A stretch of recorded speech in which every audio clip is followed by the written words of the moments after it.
अस्सलाम वालेकुम दोस्तों, आज पाकिस्तान की ऑटो मार्केट में इतनी ज्यादा नई गाड़ियां, Chinese SUVs, electrical vehicles, plugged in hybrid electrical vehicles आ रही हैं कि कंज्यूमर भी कंफ्यूज हो रहा है और इसके साथ साथ इन्वेस्टर भी। और इसके बारे में हमने 2 वीडियोस रिसेंटली हाल ही में बनाई भी हैं, एक साजगार के टैंक 500 के ऊपर, इसके अलावा जो JQJ5 निशात की तरफ से लॉन्च की गई है। तो हर दूसरा बंदा ये पूछ रहा है कि क्या अपग्रेड कर लूँ, चाइनीज एसयूवीज फ्यूचर हैं, हाइब्रिड लेनी चाहिए, ईवी लेनी चाहिए या PHEV लेनी चाहिए। आज के वीडियो में मैं आपके साथ शेयर करने जा रहा हूँ एक करीबी दोस्त की कहानी जो ट्रू स्टोरी है और लग ऐसे रहा था कि ये बड़ी प्रैक्टिकल उसने डिसीजन लिए, लेकिन वो इन्वेस्टर की नज़र से महंगी पड़ी। इस वीडियो का मकसद आपको कंफ्यूज करना नहीं है ताकि आप एक इन्वेस्टर के तौर पे बेहतर डिसीजन ले सकें।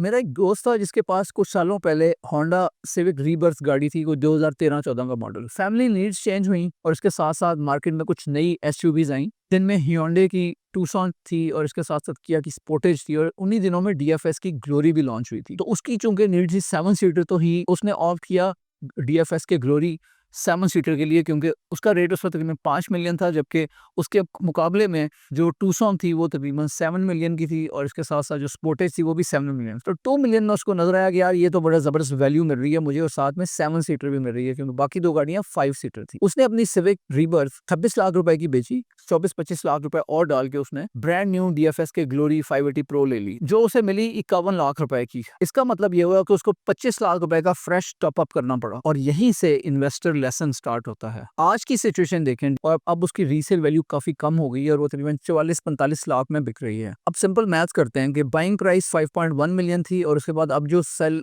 कितने में हो रही है, 4.4 मिलियन में हो रही है। जो डायरेक्ट लॉस हुआ वो 0.7 मिलियन का हुआ। अगर अपनी होंडा सिविक 2013 अपने पास रखता तो आज मार्केट में उसकी वैल्यू लगभग 3.4-3.5 मिलियन की है। उसने उसे बेचा 2.6 मिलियन में। मतलब तो टोटल लेसन क्या बना, 7 लाख रुपए का एक्चुअल लॉस ग्लोरी बेचकर, 7 लाख रुपए का मिस्ड गेन जो उसे सिविक से मिलना। टोटल इन्वेस्टर कॉस्ट उसको पड़ी 14 लाख रुपए।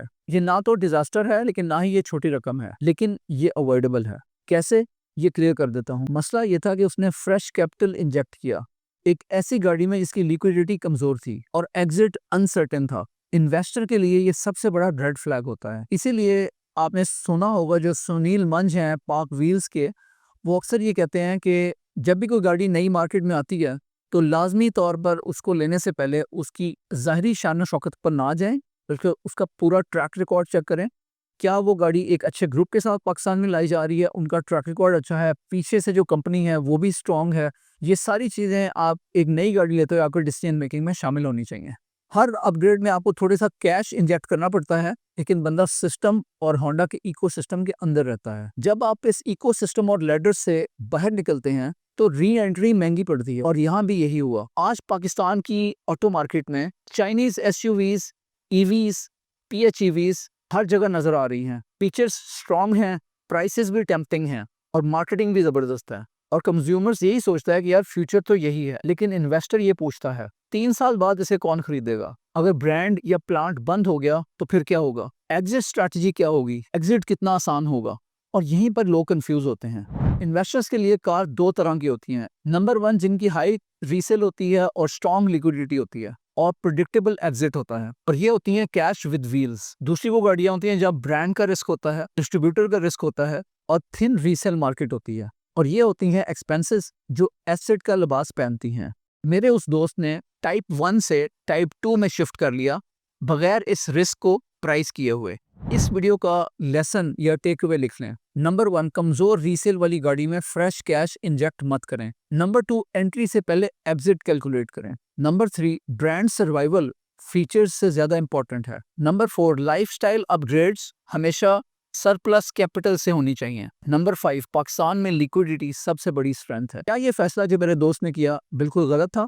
नहीं। क्या ये एक बेहतरीन कैपिटल डिसीजन था? बिल्कुल नहीं। ये एक 14 लाख रुपए का लेसन था जो इस दोस्त ने सीखा, ताकि बाकी लोग ये गलती रिपीट ना करें। अगर आप भी नई गाड़ी, चाइनीज SUV, EV या PHEV लेने का सोच रहे हो तो सिर्फ ये मत पूछना कि कौन सी गाड़ी बेस्ट है, ये पूछना कि कौन सी गाड़ी मुझे आसानी से एग्जिट और अपग्रेड का ऑप्शन देती है। अगर आपको ये वीडियो अच्छी लगी है तो ऑटो सेक्टर के बारे में हमारी जो रीसेंट पॉडकास्ट थी उसको देखने के लिए यहाँ क्लिक करें। इसके साथ-साथ अगर आप जानना चाहते हैं कि निशात की जो लॉन्च है जेकू J5 की, उसके क्या फ़ोरकास्ट है, उसके क्या प्रॉस्पेक्ट्स हैं, इसके लिए आप यहाँ क्लिक करके उसको देख सकते हैं।